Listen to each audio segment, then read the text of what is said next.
ವರ್ಷಾಚರಣೆಗೆ ಇನ್ನೊಂದೇ ದಿನ ಬಾಕಿ ಉಳಿದಿದ್ದು ಮುಂಜಾಗ್ರತಾ ಕ್ರಮವಾಗಿ ನಗರದೆಲ್ಲೆಡೆ ಪೊಲೀಸರು ಕಟ್ಟೆಚ್ಚರ ವಹಿಸಿದ್ದಾರೆ.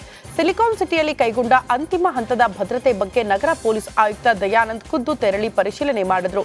ಹೊಸ ವರ್ಷದ ಸಂಭ್ರಮಾಚರಣೆಯ ಪ್ರಮುಖ ಹಾಟ್ಸ್ಪಾಟ್ ಆಗಿರುವ ಎಂಜಿ ರಸ್ತೆ ಹಾಗೂ ಬ್ರಿಗೇಡ್ ರಸ್ತೆಗಳಿಗೆ ಪೊಲೀಸ್ ಆಯುಕ್ತರು ತೆರಳಿ ಕೈಗೊಂಡ ಭದ್ರತೆ ಕುರಿತು ಮಾಹಿತಿ ಪಡೆಕೊಂಡರು. ಬೆಂಗಳೂರಿನಲ್ಲಿ ಖಾಕಿ ಹದ್ದಿನ ಕಣ್ಣು ಇಟ್ಟಿದ್ದು 800ಕ್ಕೂ ಹೆಚ್ಚು ಸಿಸಿ ಕ್ಯಾಮೆರಾ, 10ಕ್ಕೂ ಹೆಚ್ಚು ಡ್ರೋನ್ ಬಳಕೆ ಮಾಡಲಾಗ್ತಾ ಇದೆ.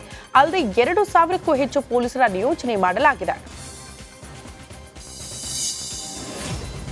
ಹೊಸ ವರ್ಷದ ಸ್ವಾಗತಕ್ಕೆ ತುಮಕೂರು ಕೂಡ ಸಜ್ಜಾಗಿದೆ. ಯಾವುದೇ ಅಹಿತಕರ ಘಟನೆ ನಡೆಯದಂತೆ ತಡೆಯೋದಕ್ಕೆ ಎಲ್ಲಾ ಸಬ್ ಡಿವಿಷನ್ಗಳಲ್ಲೂ ಕೂಡ ಪೊಲೀಸ್ ಬಂದೋಬಸ್ತ್ ಮಾಡಲಾಗಿದೆ. ಭದ್ರತೆಯ ಹೆಚ್ಚುವರಿಗಾಗಿ ಹೋಂಗಾರ್ಡ್ಸ್ 2 ಕೆಎಸ್ಆರ್ಪಿ ತುಕಡಿಯನ್ನ ನಿಯೋಜನೆ ಮಾಡಲಾಗಿದೆ. Willing, rash drive, without helmet, drunk and drive ಪ್ರಕರಣಗಳಲ್ಲಿ ಸಿಕ್ಕಿಬಿದ್ರೆ ಡ್ರೈವಿಂಗ್ ಲೈಸೆನ್ಸ್ ಕ್ಯಾನ್ಸಲ್ ಮಾಡಿ ಗಂಭೀರವಾದ ಸೆಕ್ಷನ್ಗಳಡಿ ಎಫ್ಐಆರ್ ಹಾಕಲಾಗುತ್ತೆ ಅಂತ ತುಮಕೂರು ಎಸ್ಪಿ ಅಶೋಕ್ ಕೆವಿ ಹೇಳಿದ್ದಾರೆ. ನಾಳೆ ನ್ಯೂ ಇಯರ್ ಸಂಭ್ರಮಾಚರಣೆಗೆ ಕೋಲಾರ ಕೂಡ ಸಜ್ಜಾಗಿದೆ. ಜಿಲ್ಲಾ ಪೊಲೀಸ್ ಆಯುಕ್ತ ಇಲಾಖೆ ಯಾವುದೇ ಅನುಮತಿ ಇಲ್ಲದೆ ತೋಟದ ಮನೆ, ಫಾರ್ಮ್ ಹೌಸ್ಗಳಲ್ಲಿ ಸಂಭ್ರಮಾಚರಣೆ ಮಾಡೋದನ್ನ ನಿಷೇಧ ಮಾಡಲಾಗಿದೆ. ಜೊತೆಗೆ ನೈತಿಕ ಪೊಲೀಸ್ ಕಿರಿ ಮತ್ತು ಅನುಚಿತ ವರ್ತನೆ ಮಾಡಿದರೆ ಶಿಕ್ಷೆ ಗ್ಯಾರಂಟಿ ಅಂತ ಖಾಕಿ ಕಟ್ಟುನಿಟ್ಟಿನ ಎಚ್ಚರಿಕೆ ನೀಡಿದೆ.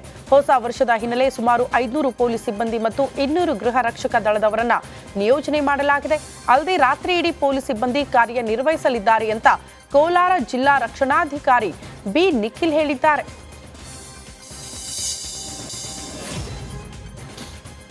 ಚಿಕ್ಕಮಗಳೂರಿನಲ್ಲಿ ಗಾಂಜಾ ಘಾಟು ಜೋರಾಗ್ಬಿಟ್ಟಿದೆ. ಆಟೋದಲ್ಲಿ ಗಾಂಜಾ ಸಾಗಾಟ ಮಾಡುವ ವೇಳೆ ರೆಡ್ ಹ್ಯಾಂಡ್ ಆಗಿ 2 ಖದೀಮರು ಸಿಕ್ಕಿಬಿದ್ದಿದ್ದಾರೆ. ಶಿವಮೊಗ್ಗ ಮೂಲದ ಮೊಹಮ್ಮದ್ ಫರ್ವೀಜ್ ಶ್ರೀನಿವಾಸ್ ಎಂಬುವರನ್ನ ಪೊಲೀಸರು ವಶಕ್ಕೆ ಪಡೆದುಕೊಂಡಿದ್ದಾರೆ. ಹೊಸ ವರ್ಷಕ್ಕೆ ಒಂದೇ ದಿನ ಬಾಕಿ ಇರುವಂತೆ ಸಿಕ್ಕಿರುವ ಗಾಂಜಾ ಕೆಲ ಹೋಮ್ ಸ್ಟೇ ರೆಸಾರ್ಟ್ಗಳಿಗೆ ಸಪ್ಲೈ ಮಾಡ್ತಾ ಇದ್ರು ಅನ್ನೋ ಶಂಕೆ ವ್ಯಕ್ತವಾಗಿದೆ. ಇಂದು ಕೊಡಗಿನ ಸಿದ್ದಾಪುರಕ್ಕೆ ಹುತಾತ್ಮ ಯೋಧ ದಿವಿನ್ ಪಾರ್ಥಿವ ಶರೀರ ಆಗಮಿಸಲಿದೆ. ಕಂದಕಕ್ಕೆ ಉರುಳಿ ಬಿದ್ದಿದ್ದ ಸೇನಾ ವಾಹನದಲ್ಲಿದ್ದ ಕೊಡಗಿನ ಯೋಧ ದಿವಿನ್ ಗಂಭೀರವಾಗಿ ಗಾಯಗೊಂಡಿದ್ರು. ಸೋಮವಾರಪೇಟೆ ತಾಲೂಕಿನ ಆಲೂರು ಸಿದ್ದಾಪುರ ಗ್ರಾಮದ ಸೈನಿಕ ದಿವಿನ್ಗೆ ಚಿಕಿತ್ಸೆ ನೀಡಲಾಗ್ತಾ ಇತ್ತು. ಆದರೆ ಚಿಕಿತ್ಸೆ ಫಲಕಾರಿಯಾಗದೆ ಯೋಧ ದಿವಿನ್ ಹುತಾತ್ಮರಾಗಿದ್ದಾರೆ. ಇಂದು ಹುಟ್ಟೂರಿಗೆ ದಿವಿನ್ ಪಾರ್ಥಿವ ಶರೀರ ಆಗಮಿಸಲಿದೆ. ಕಲಬುರಗಿ ಜಿಲ್ಲೆಯ ಸೇಡಂ ಕ್ಷೇತ್ರದ ಬಿಜೆಪಿಯ ಮಾಜಿ ಶಾಸಕ ರಾಜ್ಕುಮಾರ್ ಪಾಟೀಲ್ ತೇಲ್ಕೂರ ಅವರ ಸಹೋದರ ತಮ್ಮ ಬೆಂಬಲಿಗನ ಜನ್ಮದಿನ ಆಚರಣೆಯ ವೇಳೆ ಜಿಕೆ ಪಾಟೀಲ್ ಕೈಯಲ್ಲಿ ತಲ್ವಾರ್ ಹಿಡ್ಕೊಂಡು ಹುಚ್ಚಾಟ ಮೆರೆದಿದ್ದಾರೆ.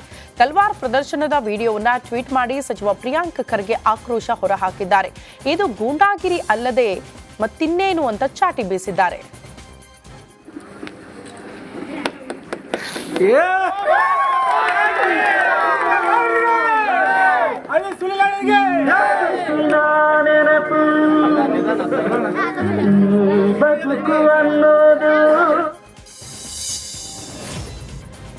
ಕೇಂದ್ರ ಸಚಿವ ಅಮಿತ್ ಶಾ ಅವರ ಹೇಳಿಕೆ ರಾಜ್ಯದಾದ್ಯಂತ ಕೋಲಾಹಲ ಎಬ್ಬಿಸಿದೆ. ವಿಜಯಪುರದಲ್ಲಿ ನಿನ್ನೆ ಭಾರೀ ಆಕ್ರೋಶ ವ್ಯಕ್ತವಾಯಿತು.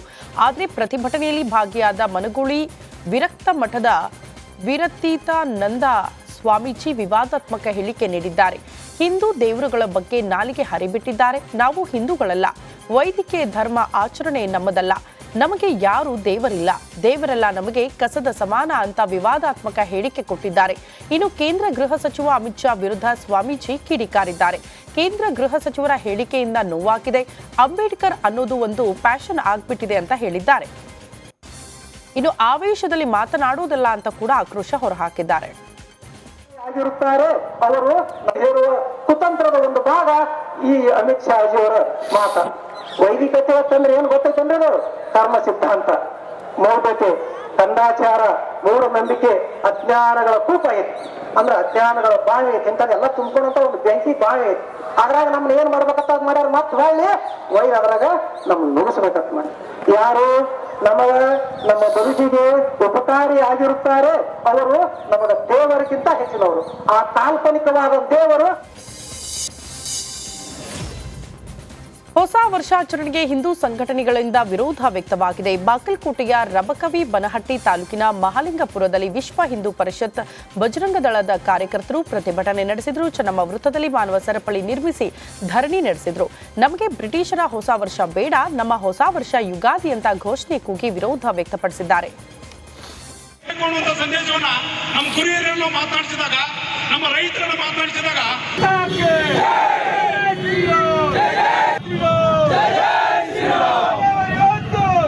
ಕುರಿಯರು ನಮಗೆ ಹೇಳಿದ್ದಾರೆ ಅಂತ ಆಚಾರ್ಯಗಳು ಗಟ್ಟಿಯಾಗಿ ಉಳಿಯಬೇಕಾಗಿದ್ರೆ ಇದ್ದಾರೆ.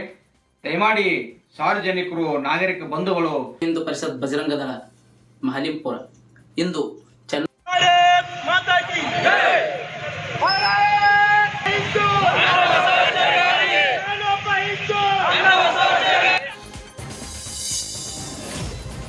ಅಧಿಕಾರಿಗಳ ದಬ್ಬಾಳಿಕೆಯಿಂದ ಶಿಗ್ಗಾವಿಯಲ್ಲಿ ಬಡ ಕುಟುಂಬವೊಂದು ಬೀದಿಗೆ ಬಿದ್ದಿದೆ. ಶಾಂತವ್ವ ಗಡ್ಡಿ ಎಂಬ ಮಹಿಳೆಯನ್ನ ಮನೆಯಿಂದ ಪುರಸಭೆ ಮುಖ್ಯ ಅಧಿಕಾರಿ ಮಲ್ಲೇಶ್ ಹೊರಹಾಕಿದ್ದಾರೆ ಎಂಬ ಆರೋಪ ಕೇಳಿಬಂದಿದೆ. ಹೀಗಾಗಿ ದಯಾಮರಣಕ್ಕೆ ಅವಕಾಶ ನೀಡುವಂತೆ ರಾಷ್ಟ್ರಪತಿಗಳಿಗೆ ಪತ್ರ ಬರೆದಿದ್ದಾರೆ.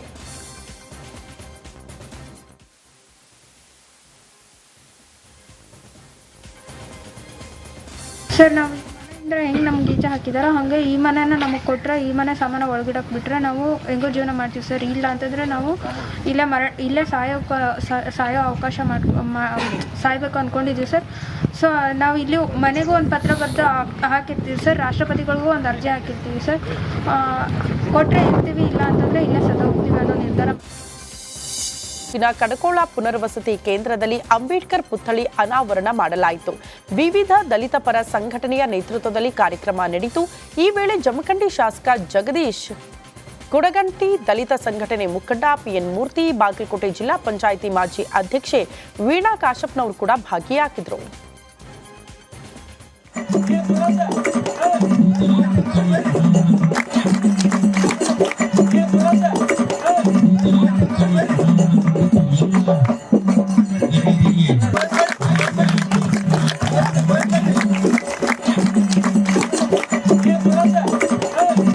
ಸಂಕೇತವಾಗಿ ಸಸಿಗೆ ನೀರೆರೆಯುವ ಮೂಲಕ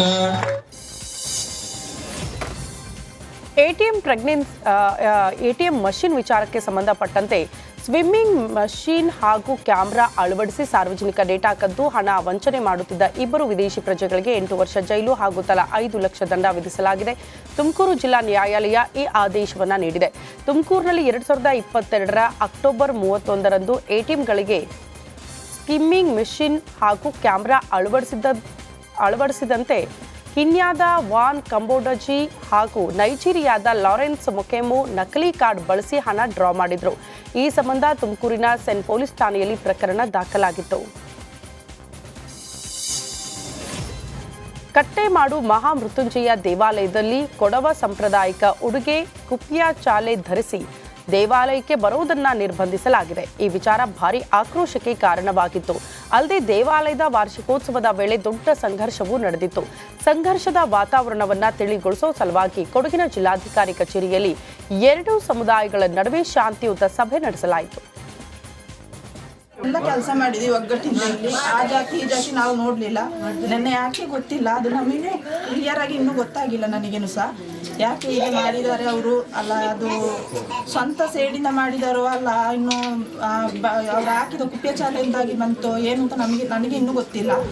ಅದು ನನಗೆ ಅಂತ ಹೇಳಿದ್ರೆ ನಾವು ಎಲ್ಲ ಇಲ್ಲಿ ಸೇರಿದವರು ನಮಗೆ ದೇವ್ರ ಹೊರಗೆ ಬಂದು ತುಂಬ ಹೊತ್ತು ನಾವು ದೇವ್ರನ್ನ ಕಾಯಬೇಕು, ದೇವ್ರು ನಮ್ಮನ್ನು ಕಾಯುವಾಗೆ ಆಯಿತು. ನೆನ್ನೆ ನಮಗೆ ಅದು ತುಂಬ ಬೇಜಾರು. ಎಂತ ನಾವು ಎಲ್ಲೂ ನೋಡಲಿಲ್ಲ. ನಾವು ಕೆಲವು ಟೆಂಪಲ್